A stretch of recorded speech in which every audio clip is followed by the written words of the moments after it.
नमस्कार, मी प्रतीक्षा, डीएनए मराठीमध्ये आपलं स्वागत. अहिल्यानगर जिल्ह्यातील पारनेर तालुक्यातील माळकूप येथील कृष्णात ग्रीन एनर्जी लिमिटेड या कारखान्यातून निघणारी ॲसिडयुक्त मळी शासन नियमानुसार विल्हेवाट न लावता शेतात आणि वन विभागात खुलेआम सोडून दिली जाते. त्यामुळे अनेक शेतकऱ्यांच्या पिकांचं नुकसान झालं आहे. त्या ॲसिडयुक्त केमिकलमुळे अनेक जमिनीतील पाण्याचे क्षारचे प्रमाणात केमिकल आल्यानं अनेक व्यक्तींना दुर्धर आजारांना सामोरं जावं लागतंय.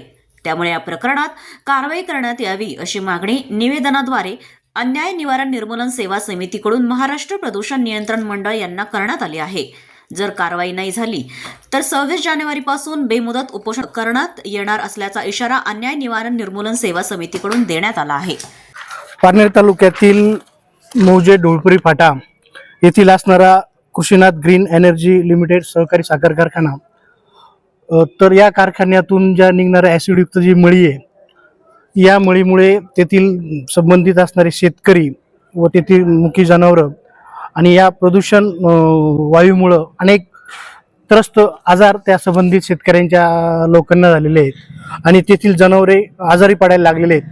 तर गेली कित्येक जवळजवळ 3 ते 4 वर्षापासून हा संबंधित कारखाना चालू आहे.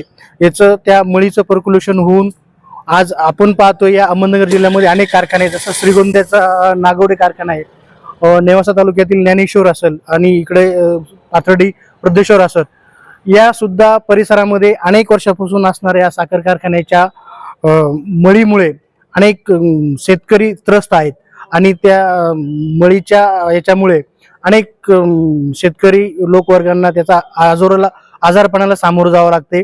आज तेथील त्या ग्रामीण भागामध्ये ज्या महिला आहेत त्या महिलांना चांगलं पाणी पिण्यासाठी 111 भटकंती करावं लागत आहे.